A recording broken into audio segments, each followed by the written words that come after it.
Good morning, everyone. We're about to bring you the latest COVID-19 UAE updates. However, if you found this podcast through an article, which so many of you are doing, please hit that subscribe button wherever you get your podcasts so you can get your Dubai news daily. Good morning, Dubai. How are you doing? And welcome back to the Lovin Daily, where I take you through the trending stories that everyone in Dubai is talking about. Later on in the show, we have an incredible interview with the chairman of DMCC, who's talking to us about basement diamond vaults. Wow. That are hidden away in JLT. Love to check them out. He said they're secure. They are like Mission Impossible secure. It's really, really cool. We caught up with him. We're going to talk about that later. We're also talking about COVID and the effect it had on society in the UAE and the happiness felt by residents, which is pretty cool. And also giving you the lowdown on Dubai Restaurant Week, how you can eat at some of the best restaurants in the city from 95 dirham. Oh, and we'll also be talking about how the UAE shut down a supermarket after finding insects in the food and really. And Circle Mall in JVC to open very, very soon. Very exciting. Exciting stuff, but more exciting than that. We had a spontaneous burst of applause in the office. I don't care how cheesy it sounds. Lovin Dubai had a landmark moment yesterday and I just could not be more proud. Should we do the honours? We were sent food. No. No, we do. It's not that big also. Like not as big as being sent food. We just got like a billboard on Sheikh Zayed Road. Yeah. Just one of those moments. Just a massive billboard with Lovin Dubai in partnership with Dubai Food Festival. Not that, like this is a chill. Yeah, what day was it yesterday? What Tuesday? Tuesday? I don't know about you. I like nearly shed a tear. I think that's like one of the coolest things that could possibly happen. It's got our logo on it. It's on Lakeside Road. You guys have to look at it every day.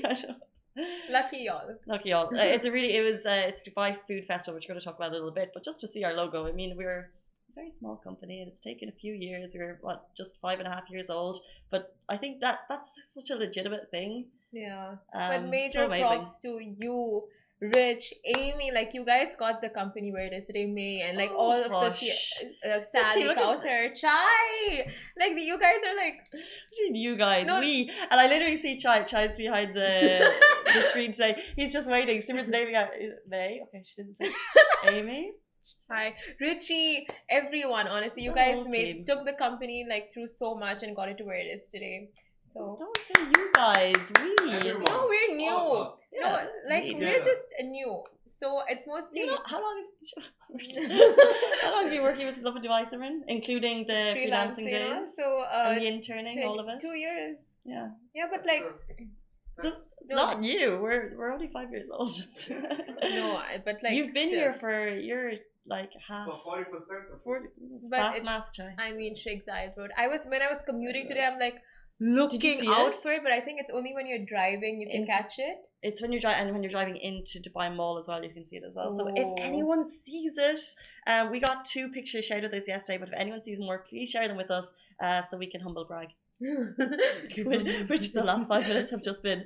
But let's jump into our first story. 98% of UAE residents are happy with how the pandemic was handled, and I'd love to get your thoughts and if you agree with these stats that came from a survey conducted by the UAE government. So obviously last night, every single Tuesday is the UAE press briefing, and they kind of gave us a summary of the feeling felt by residents throughout the pandemic. So they said during COVID-19, the UAE society faced many changes. We faced many challenges. We had social distancing, we had quarantine, we had isolation, and these are things that we've never been through before, and they basically changed our behaviours. And from that, the government actually noted that it actually increased family and community solidarity, such as how virtual weddings helped us stay healthy and also relieved family burden. And I think a lot of people felt that, because you didn't have to put the big fuss into weddings, but we talked about it a lot and it wasn't really your thoughts. My thoughts on this is like definitely the UAE has actually what? No, continue, please continue. What on weddings, right? Yeah. I kind of zoned out, to be honest. But I read the article this morning and I'm like, yeah, it actually, like, you said this a couple of days ago, like it brings you back to basics. Mm-hmm. And like recently it's been about the big fat wedding and going all out, splurging and stuff. So now it's like, about the loved ones and celebrating it with your partner, and it's just like, brought it down to basics, the pandemic. 100%. So it's amazing. So what you're saying, that was in a effect, question, right? is pretty much, but I just want to clarify your thoughts. So if you were to be getting married, you'd be happy to pare it back down to basics and not have the big fuss. Not even the wedding. How about the engagement? That was the question. Well, it wasn't the question, Definitely but it's what I was leading into. No, you're fine with the one-on-one engagement, no photographers, no crowds watching. That's definitely that's not. kind of what you just. No, I mean, like, for people it's good. For other people. But I would wait out the pandemic and then get married personally and have like that big fat Indian wedding. So you want the big fat Indian wedding? Yeah. I want the big the fat 5-day celebration. Oh yeah. I want an invite, please. Of course not. Just kidding. I'll get vaccinated. I'll wear a nice dress. But Casey, would that be okay for you? I know you're very like simple. You said you're very simple when it comes to all this. I don't want the big fat Irish wedding. No. You like it simple? You're fine with the Zoom wedding? I would probably just have done it because why wait? In terms of like, you could just have this big party anytime. Why does it have to, like, if you're like choosing to spend your life with someone, that can happen any day. Like once you make that massive commitment, you can do it at any point, and then when it's safe to do so, have the family. So why put off this lifelong commitment because you want to have the official union in front of people when you can just have the big party, which I definitely want, like a big party with all my closest friends, not 200, not 300. Let's say I've got like 3 close friends, so that'd be nice. Oh my god. No, family and friends to fly in. Does that include Simran and me? Absolutely not. No, but I don't need to wait to make that commitment for when my whole family, because they're all based across the world, like I'm sure many of you guys' family are. I wouldn't wait. I don't need to wait for that. I guess. Do it. No, absolutely not. That. I zoned out there. Good to know someone's paying attention. But we'll move into the study, and it really does show, and I really do think that we have said this time and time again on the show about how lucky we have felt as residents to be in Dubai in the last year. And the study proves that. It shows measures taken by the UAE positively contributed to enhancing family cohesion by 97%. 96% of respondents confirmed that the UAE was exceptional in handling the challenges resulting from the crisis, 100%. The study also showed that the UAE government's handling of the pandemic's effect contributed to the spread of reassurance and a sense of safety among community members by 98%. We feel safe anyway being in Dubai, and measures, it's basically summarising measures taken by the government had kind of amplified our feeling of safety, and I agree with that. I would have been responding yes to all of those things. And they rolled out so many initiatives during the pandemic, like if you do break the laws and if you are caught violating any of the protocols, you will be named, you'll be shamed, and they got to create a picture on the interweb. Scary. No one wanted that. Yeah. And you had to get permits to go out for groceries. I think that was such a smart and fast initiative, like to have that website built so fast and being so user friendly, and then getting creative with drones and having them sanitize everything. So true. Street sanitizations, amazing. Yeah. Do you remember how weird it was, that lockdown? Just like, it was just like, is this actually happening? Am I really not able to leave my apartment to go get cash? But it was all for the good of keeping us safe and healthy. So can I be very honest? No. Should I? No, I don't know. Okay, now Casey's like, okay, you might as well not say it. I was excited because, like, we're typing out the news. It's like just interesting what's happening next. Like, what do we write? Like, it was just, I don't know, the suspense at the time was interesting. It was very scary, like, for sure. Like, no one knew what the virus was at the time and everything around it, and we were waiting for the vaccinations. We were scared for our loved ones and each other, and like people who were in different countries and they were locked out. That was, of course, very scary, but I don't know, like it was, I don't know, it's like you were in a movie, those. Well, it's so interesting coming movies from a journalist perspective, and it's something that is probably maybe difficult for other people to understand, that when there's big news, whether it's happy or sad or scary or terrifying, you're writing that breaking news, and it is a sense of suspense, and it is like this massive reaction. So, and then you're gauging the public society based on your articles, and it's definitely a suspenseful moment, because I think the whole world held our breath for about a whole month. We're like, what are we doing? Honestly, like I tried to go to Marina Mall for supermarket shopping, and there was no one around. I felt like it was a Twilight Zone, and I was the only one out because you had to get your permits, and I was wearing gloves in like 35-degree heat walking through. It's weird. It was like a movie, like, have you seen Contagion? No, but I know where you're going. Yeah, so that movie, I love that movie, and it was literally like we were living that movie. I don't know, it was very cool. Yeah. But the UAE took so many measures, as they are still doing. And speaking of which, the UAE shut down a supermarket after finding insects in the food. And after repeated food and safety violations, a supermarket in Abu Dhabi was shut down after authorities found insects in its food area display. And Emirat Al-Yum reported that the Abu Dhabi Agriculture and Food Safety Authority closed the Fair Price supermarket for violating law number 2 of 2008 regarding the food in Abu Dhabi and constituting a danger to public health. 3 fines were already issued against the facility for the same reasons, in addition to a final warning on March 24th, but the facility did not comply, and now the venue has been shut and can only reopen once the hygiene conditions have been corrected. And authorities in the UAE are monitoring violations as a part of the inspection efforts aimed at strengthening the food and safety system in Abu Dhabi and ensuring that all establishments adhere to food safety requirements. And the authorities are also urging the public, if you do see any violations, do call up this is for Abu Dhabi residents, so do call up 800-555 and the authorities will take all the appropriate actions. And yuck. Sums up that story. Yeah. Nasty. I have a question. Yeah. Like what kind of bugs, right? You were gonna ask? Like fruit flies? No, but Oh. This is a stupid, like I grew up around farms, so I probably should have asked it years ago, but you're growing fruit and veg in the ground. Aren't they going to have bugs? I guess. How do you, because I know organic farming is really careful with how everything is protected and stuff, and they're not spraying it, but I guess spraying pesticide and all that keeps the bugs away, but especially with organic farming, isn't there going to be some, like, it's just, but I guess look, if you're shopping in a supermarket and you find bugs in it, it's just not nice. I mean, I've been to so many organic supermarkets, but I think there should be something like hygiene protocol in place where they do disinfect somehow, because I've not really seen bugs except for the fruit flies here and there. But this might be very different. They didn't specify on what kind of insects.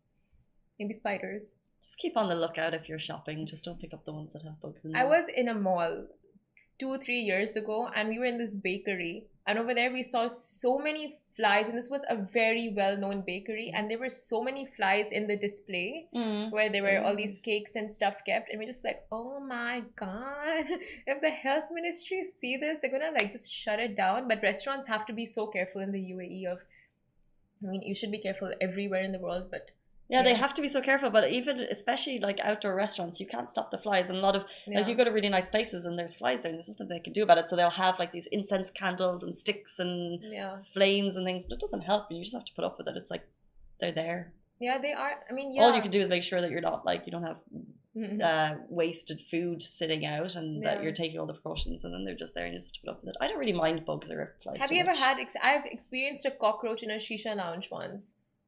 Yeah. Have you ever had one of those experiences? I had a rat run over my foot. Yuck! Yuck! In Dubai? No. Okay. Where? Cambodia. Okay. I don't know where we were going with that. Sorry, that was gross for this morning. Ew, Tell me about your cockroach and shisha. I feel like that's more. Did you wash your feet? Did you scream? No, haven't washed it since. I mean, like instantly, did you get a mini heart attack? Like, what was your reaction? I think it was more of shock, because you look down and you see this like massive rodent cross your foot, and you're like, because I was in a bar and I was just like, how is that thing? And then I remember, there's probably not great sewage plumbing. There wasn't, because it opened out onto the beach. So. I would have passed out. I'm not even joking. The cockroach gave me a heart attack. Imagine a rat. I wouldn't be living to see today. Yeah. It's an interesting time. Let's move on to a totally different subject. So please disregard everything we just said.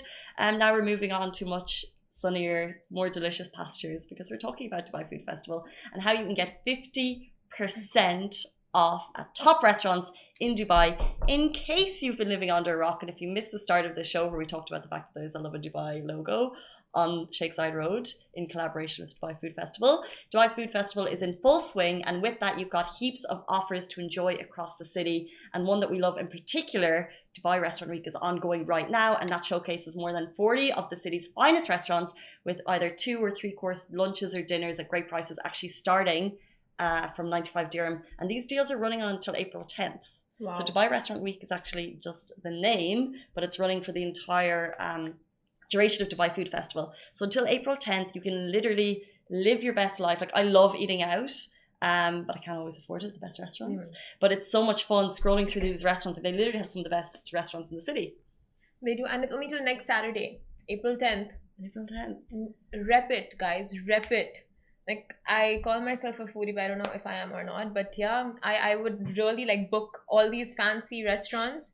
And there's so many. Like, if you guys check out the visit Dubai.com and what's there for the food festival, there are so many fancy restaurants. Hell's Kitchen, Amal, Armani restaurant in the Burj Khalifa, C'est La Vie, like all the restaurants you've been dying to go to, the fancy 5-star hotel 100%. restaurants, and you're like, oh my god, it's too expensive. Now is the time.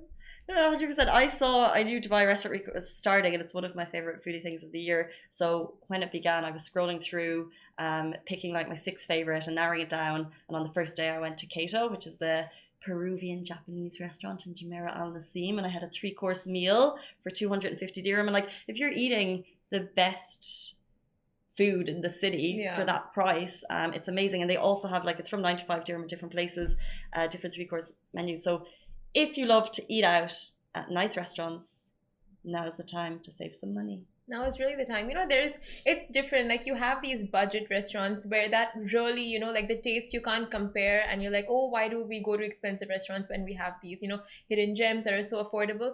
But high-end restaurants are high-end for a reason, you know. That whole experience and the vibe and the courses, like, it's just a whole different experience. And when you go for one of them, you're just like, oh, that's why it's high, and that's why we have to, you know, spend our salaries on this. Well, there's a lot to be said for both, I think.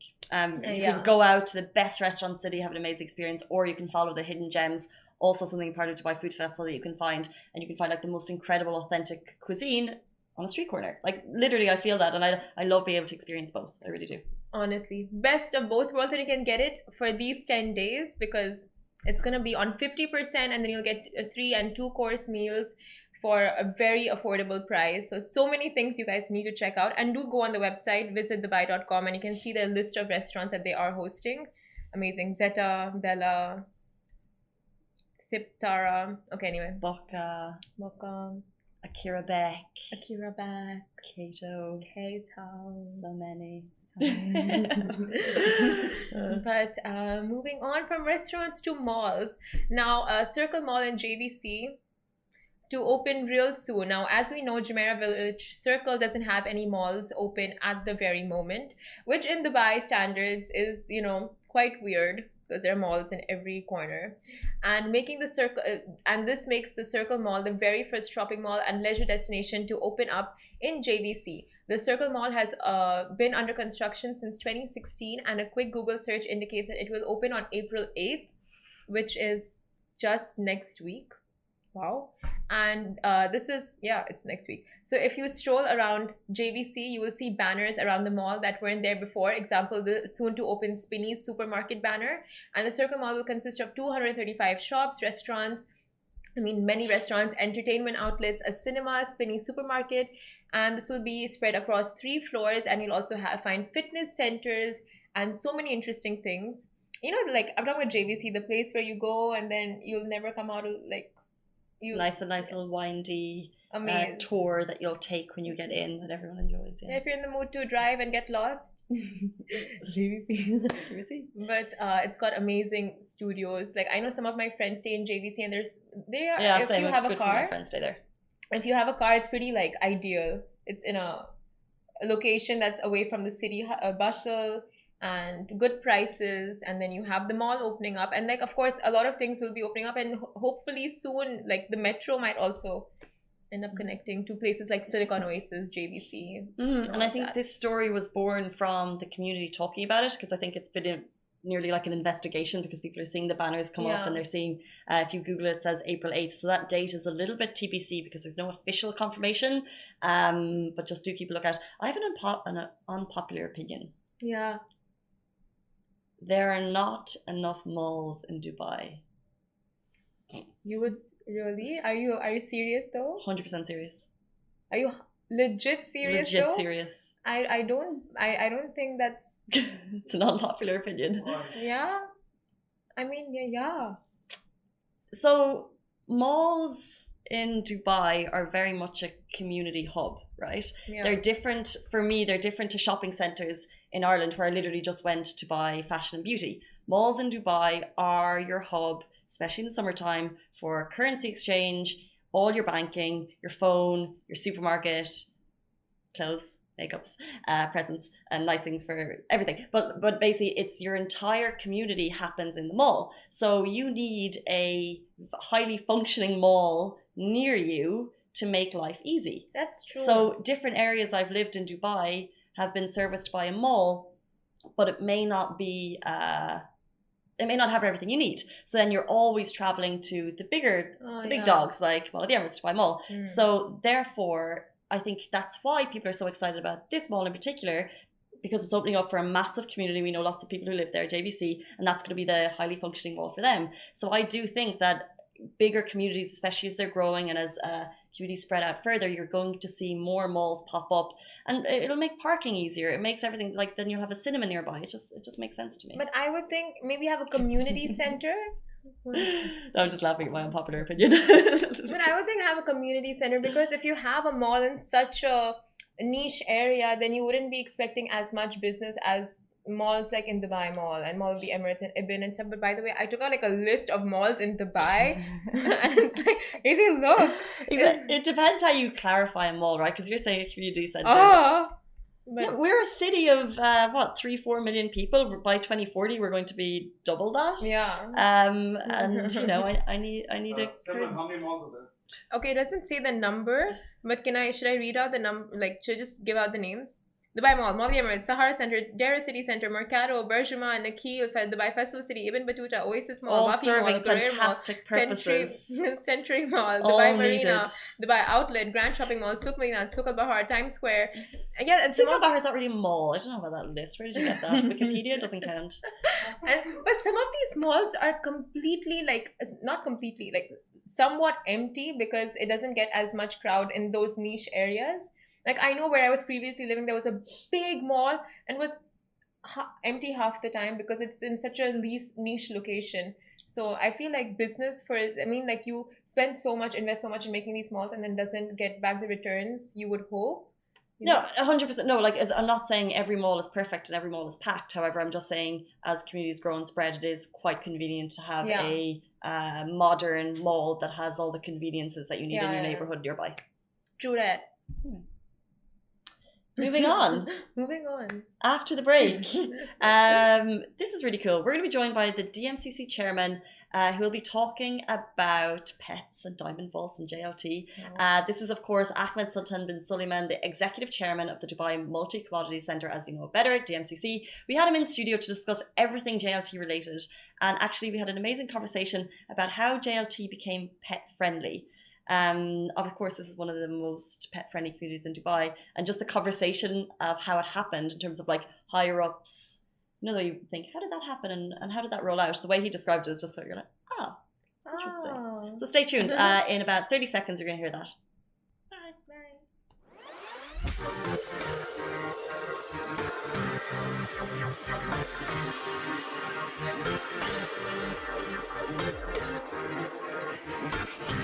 Welcome back to the Lovin Daily. On the show, we are honoured to be joined by Ahmed Sultan bin Suleiman, Executive Chairman of the Dubai Multi-Commodity Centre, as you probably know it, the DMCC.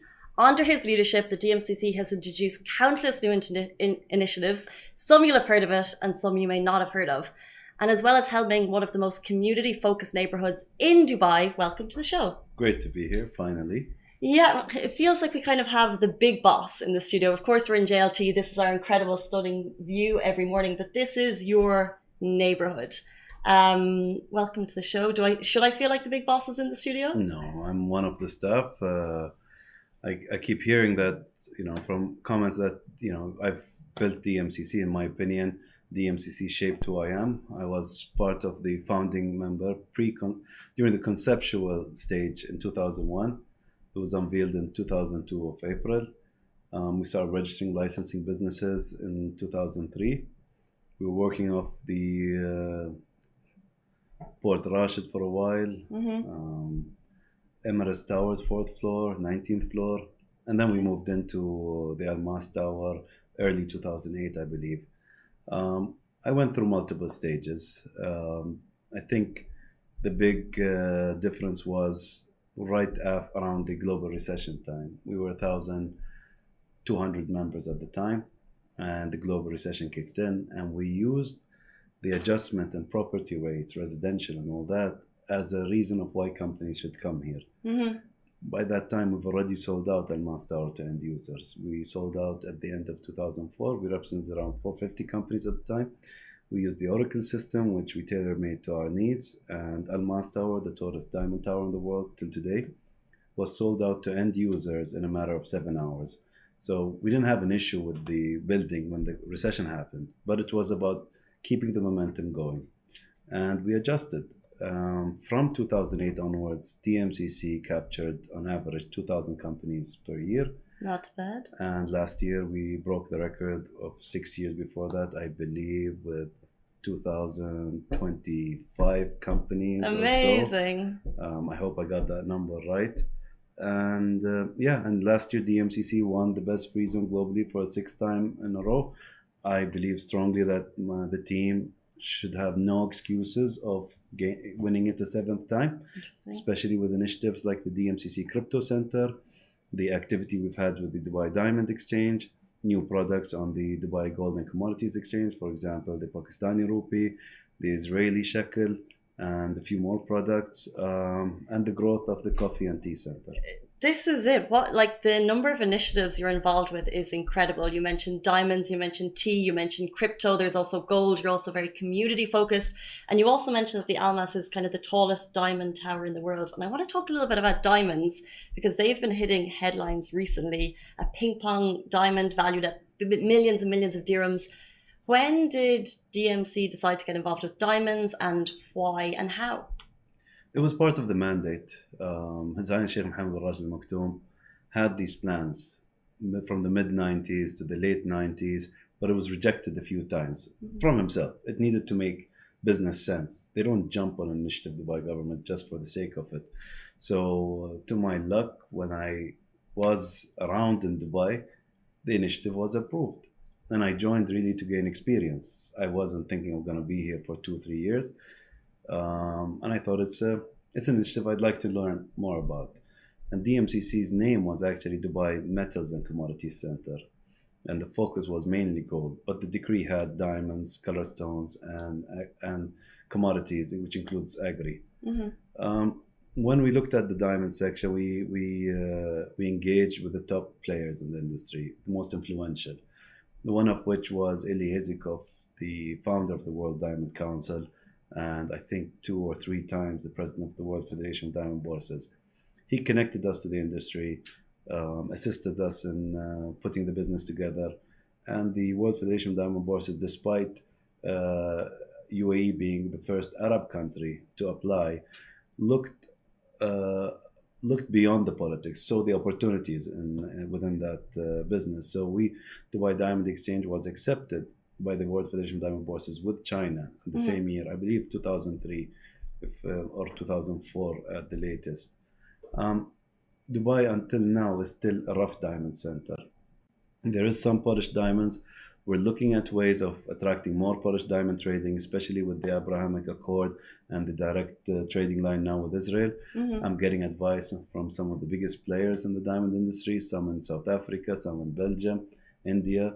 So we're looking. We're gonna push hard to make Dubai also a polished diamond center. Well, rough diamonds or polished, I've heard a little rumor that in the basement of the Almas Tower, which is the tallest tower in JLT, there is a diamond vault. First of all, is it true? And second of all, what does it look like? And can we go on a visit? Yes, I'll walk you around there. I think there are no cameras allowed in the gold vault. I can imagine. It's managed by Brinks Securities. They won the tender back in 2008, and they've been managing that vault till now. They actually took on also the diamond vault. So the gold vault, supposedly, I'm told, is the largest in the MENA region. Can you imagine what that's going to look like in Dubai? It doesn't look as big as the Hollywood movies. I went in. It's big, but and it's protected. I mean, it's a structure within a structure. Wow. You can actually walk around the vault, and it's basement 4, I believe. Mission Impossible, like churning no. here. Tom Cruise can't do it. No, it doesn't sound like it. The robotic diamond vault was also managed by Brinks until recently. Today, Ferrari is managing that. And it's actually on the same level of the Dubai Diamond Exchange. And I guess you can see some similarities with the movie, the Da Vinci Code, where you go in and it's not a manned facility. You use your card, have your password, and the door behind you has to be closed. So cool. And the vault has, I believe, 110 boxes, which can be almost doubled or so. Each box takes about 12 to 13 kilos of diamonds. Mm-hmm. And this is not really for the members in Al Masdar, it's for the travelers who don't have the facilities. Banks are utilizing it. I heard that there is also Bitcoin and other gadgets also stored there. Of course. Bonds and all that, but I wouldn't know. We don't check that. But it's a fun thing to have. We designed that early on, and it's been operational since. Amazing. That's just one tiny little piece of information you may not have known about JLT. One thing many of us do know is JLT is a home for many of my friends. My office is here. We love it for its food. We love it for the community, and we love it because it's pet friendly. So first of all, thank you for the dog park. And I was randomly in that meeting. It takes a lot. It's hard to be in all of the discussions related to DMCC, and I was just sitting there listening, and there was a decision not to have pets, and I'm like, why is that? Well, that's because the rest of the community are doing that. I said, no, I don't have an issue with it. We will make it pet friendly. And they're like, but this and that. I'm like, fine. Every corner will have a doggy bag, and we'll include that in the master community service chat. It wasn't a big deal. We have a pet park right now, and I'd like to do a little bit more. I mean, if I have a pet, if I do in the end finally get a pet, I want to take it with me to work, and I want to have a place to keep it at. Do you hear this, Rich? We could have dogs in JLT offices. No, I did not say in the office, somewhere. That's what I heard. Pet care.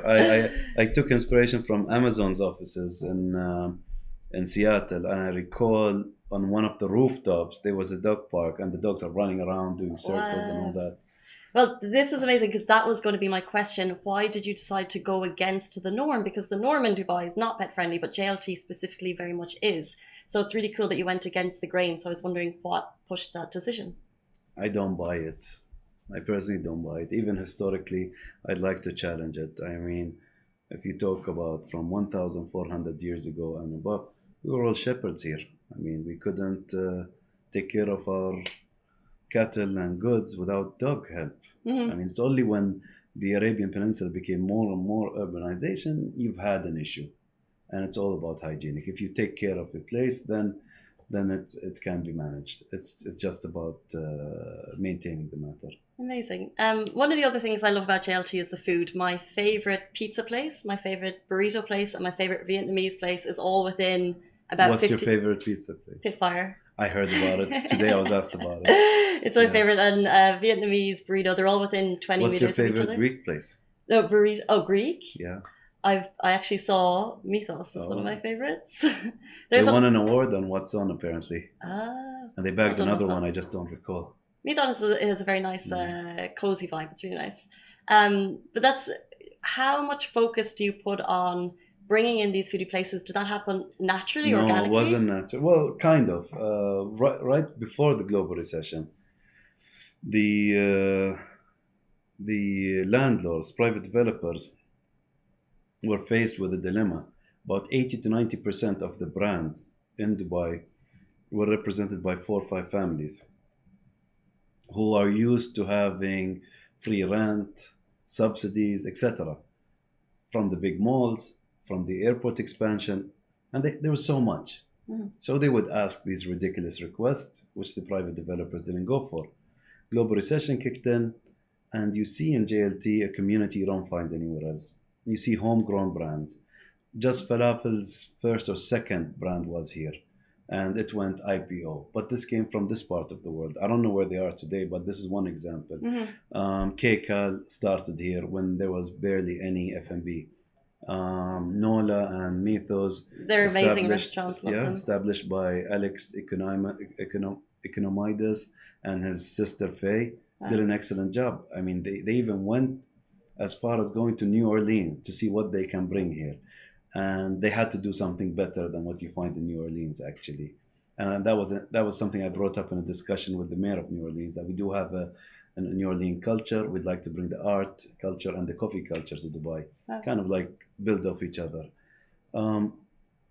You got simple new concepts like pet spa here, things like that, and which brought a smile to my face. It kind of brings to light His Highness' advice on not looking at the challenges within opportunities, not looking at the opportunities within the challenges, not the other way around. So it did open up a door. And today businesses might set up and move on, but that's life. You have a culture, you have a community. There are educational services here, clinics, more clinics coming by as well. The new Aviv clinic, is this something that's kind of, we could see it here, but watching it, the construction over the last couple of years, it's an Aviv brain technology, future aging, something very strange, but it's all coming. I'm not sure if this is the hyperbaric chamber that we're talking about, Aviv one. I don't know if they've named it that way. There's one that I'm looking at with the government group. I'm not entitled to mention, but it follows Shai Efrati's concept, who's a speaker on TED Talk. If you YouTube TED Talk hyperbaric chamber, he's gonna pop up, and it's about anti-aging, speeding recovery, and all that. So yeah, there's a bit of work on that. Very, very interesting. JLT has changed so much over the last number of years. I think was it in, correct me if I'm wrong, 2012 when the lakes were drained on one side, and they put in a grass space. Maybe. So that was a huge change to make. Is there any other big changes or initiatives like that JLT residents might see in the future? Yeah, I mean, by the park, Tom and Serge is opening up one of their biggest facilities. Should be ready in a few months. I mean, I see Tom on and sending me updates every now and then. Amazing. And you know what's funny? Lani, a friend of mine, keeps telling me there's no specialty coffee. I don't know why I didn't tell him there's Common Grounds in Al Mas Tower who provides specialty coffee. I don't know if he's the only one that does specialty coffee, but Tom and Serge is coming, and hey, we will provide something on level 48. It's still in the conceptual stage, but it's from my perspective, I would like the brands that are not in the UAE to plug and play, try their products, and use experiment on our members here. Amazing. Before you leave us, you have been working with DMCC, an incredible career, 19 years. 20 years. 20 years, just 20 years. That's incredible. 2 decades with DMCC. What is your proudest initiative or achievement within DMCC?